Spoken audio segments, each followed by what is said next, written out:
Dear learners, good morning.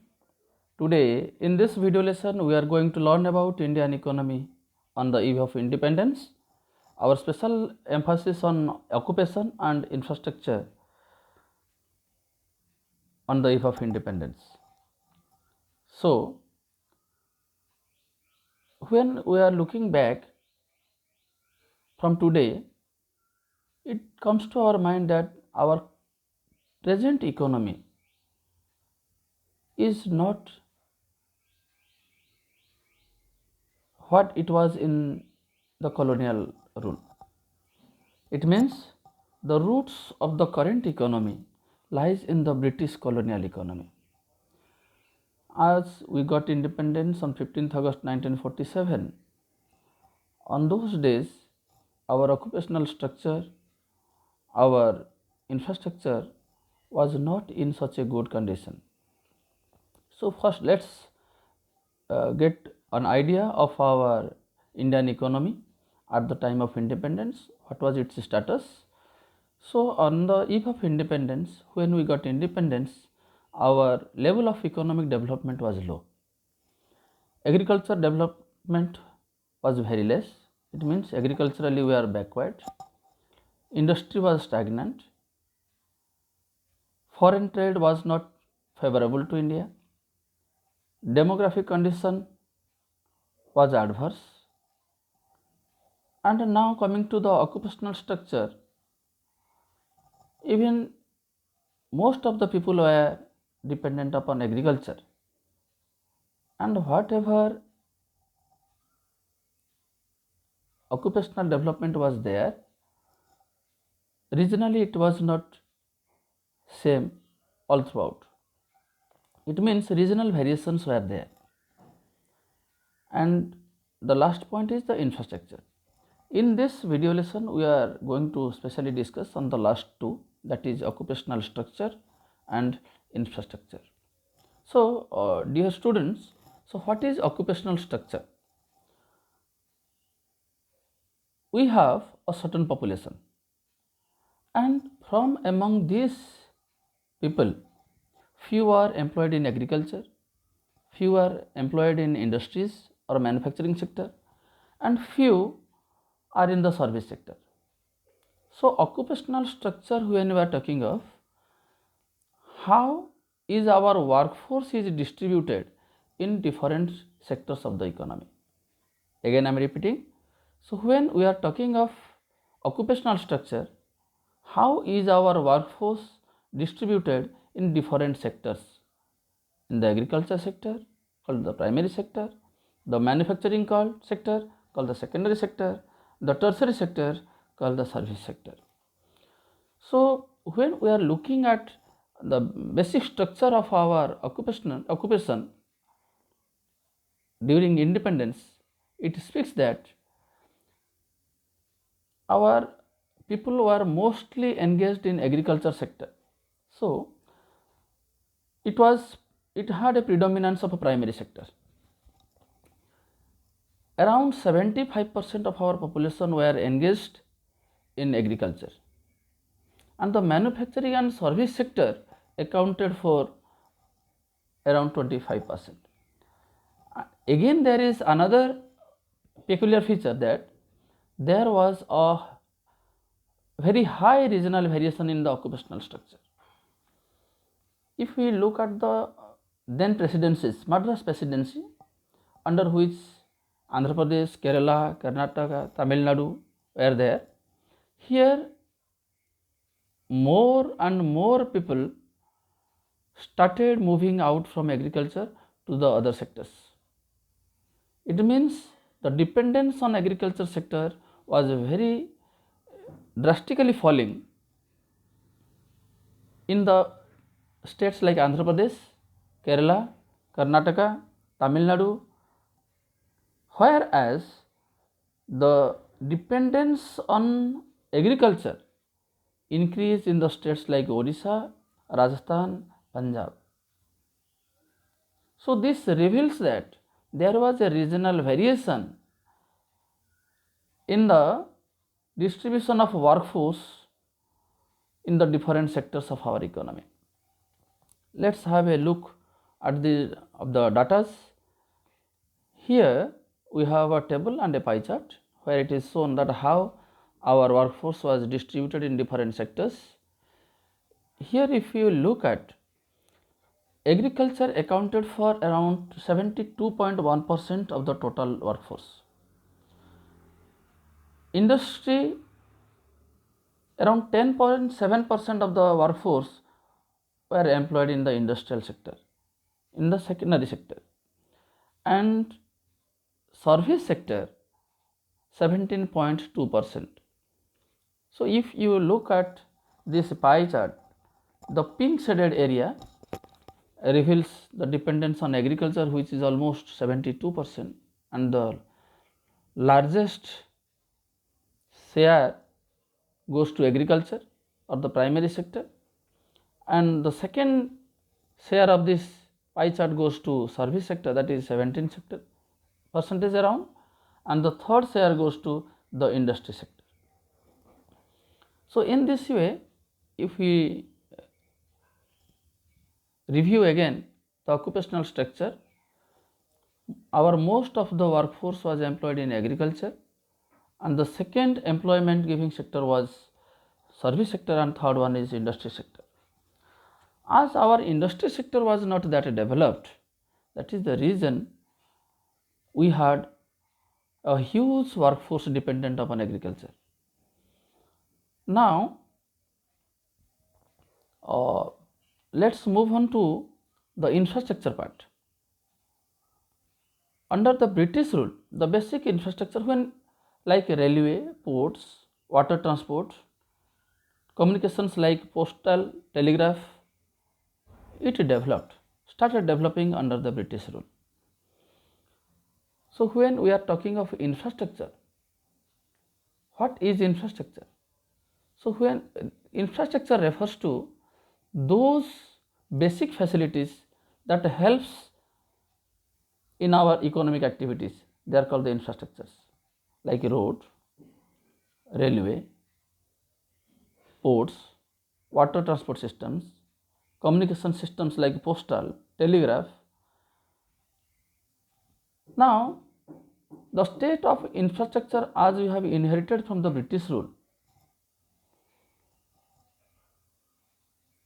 the question arises, what was the motive of the Britishers behind developing these basic amenities or these basic infrastructure facilities? Was it for the Indians, or these infrastructures were developed for the benefit of the colonial interest?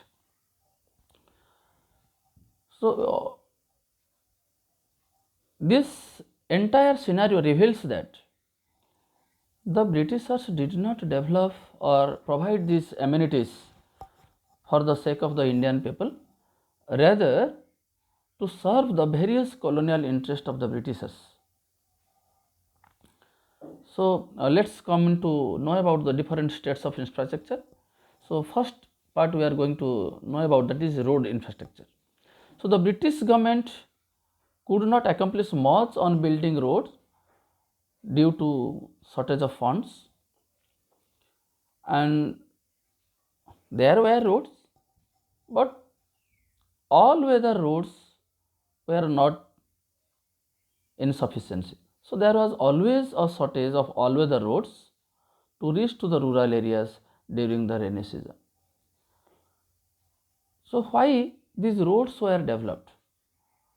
So first thing, to mobilize the British army within India for the administrative control of India. So British had to rule our country. So for their administrative efficiency, they built all these roads. And what may be the other reasons? Generally, the agricultural outputs or the raw material from the countryside were to be drawn from the rural area to the either to the nearest railway station or to the port. And in order to transit these raw materials from the rural area to the nearest railway station or to the nearest seaport, they needed roads. So, the development of a road by the British colonial government specially emphasizes on two objectives, that is administrative control over India, and number two, transit of raw materials from the rural area to the nearest railway stations and to the seaports. Now coming to railway. Railway is no doubt a good gift of the Britishers to India.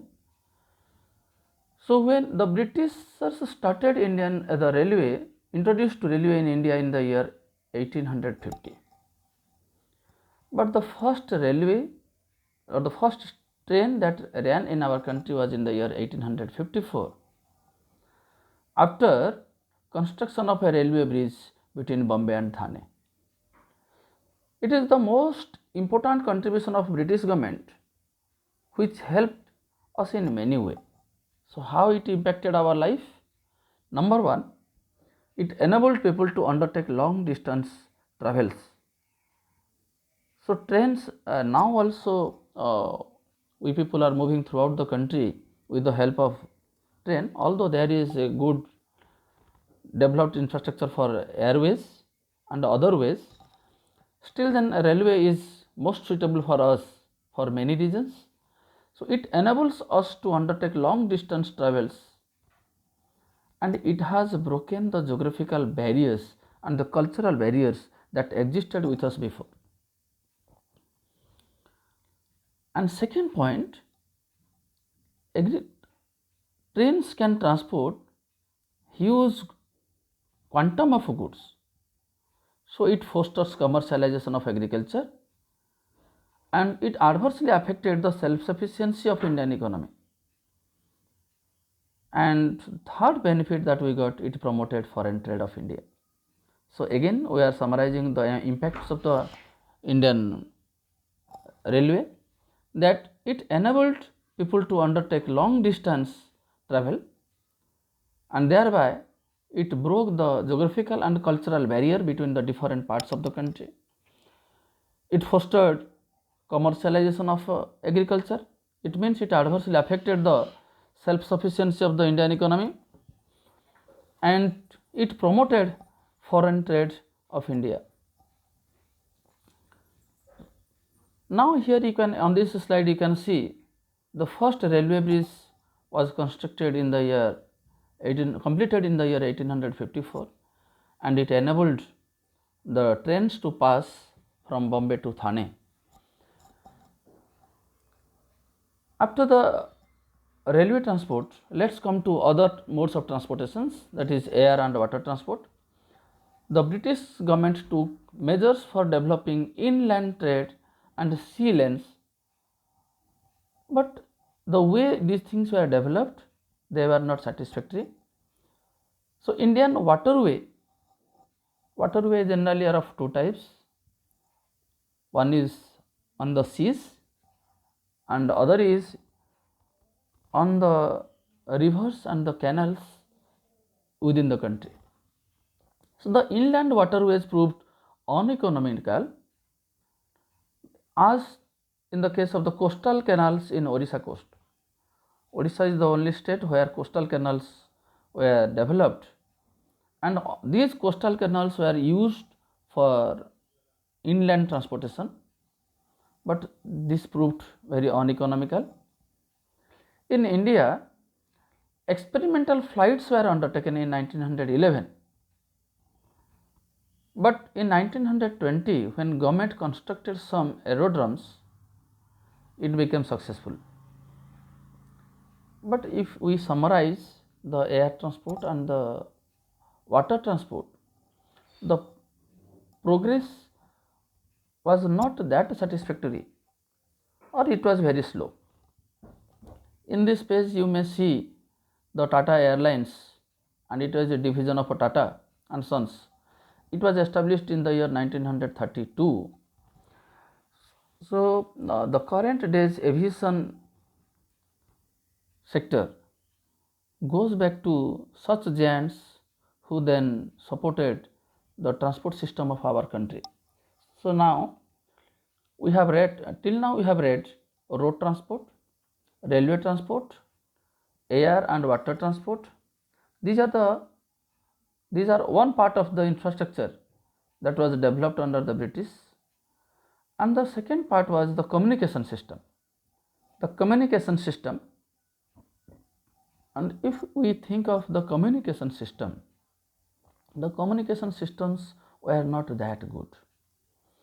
But by this time, electric telegraph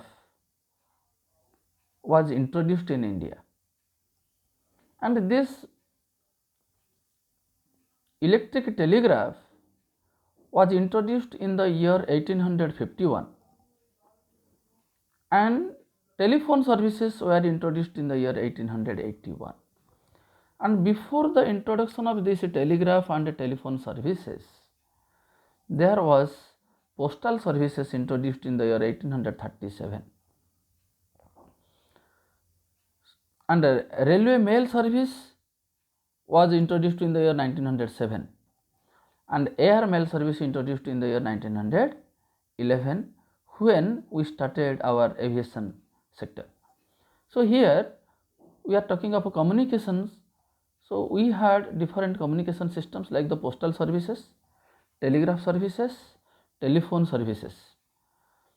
Postal was started in the year 1837, telegraph in the year 1851, and telephones in the year 1881. And the basic purpose of this introduction of communication system was maintaining law and order in the country, for quick transmission of messages, for administrative efficiencies by the colonial administration of that time. So now we may come across different questions in the examination from this area. So let's say good review of the expected questions from this part. The real motive behind infrastructure development was not to provide basic amenities to the people, but to subserve various colonial interests. Discuss. This is one of the question. So here the answer is on your slide, that is, the roads that were built primarily served the purpose of the British colonial interest, especially first of all for mobilizing army within India, drawing out raw material from the hinterland of the country, and transporting these raw materials from the hinterland to the nearest railway station or to the nearest seaports. And all these raw materials were sent to England, and obviously this is a loss to our country. And second one is the railways. Railways were developed by the Britishers for three motives. So first is to have effective control and administration over Indian territory, effective control and effective administration over the Indian territory. Number two, to make profit from the foreign trade by linking railways to the seaports. Third thing is quick movement of armed troops for maintaining law and order. And the last two, that is the water transportation system. The colonial dispensation also took measures for developing inland trade, sea lanes, but it was not found economical and it was not also satisfactory by the time. Also another infrastructure they developed, that is electric telegraph and then postal services. And the next question comes, so what was the impact of Indian railway on the Indian economy? So railway affected the structure of Indian economy in two important ways. How? It helped us to undertake long distance travels, and when we are able to take long distance travel, it gave us an opportunity to reach to those geographically interior areas, and we got an exposure to exchange our culture. This railway helped us in breaking the geographical barriers and the cultural barriers. First point. And the second point is that this railway promoted commercialization of Indian agriculture. Prior to this commercialization of Indian agriculture, our Indian farmers were producing primarily food grain, and our country was self-sufficient in food grain. Our village economies were self-sufficient. But after this commercialization, after this introduction of railway, agriculture became commercialized and our food self-sufficiency was in a stake. Now, the volume of India's export started to expand. But one more thing we need to know, the goods or the raw materials exported from our country to Britain and finished goods were imported. So, in a totality, export undoubtedly expanded, but its benefit accrued to the British economy, not to the Indian people. So, the social benefits which the Indian people gained owing to the introduction of railway has importance to us, but the importance of the social benefit is outweighed by the economic loss we burn with this. So, dear learners, in this video we have completed occupational structure and infrastructure, and hope to see you with a new video in the next session. Thank you.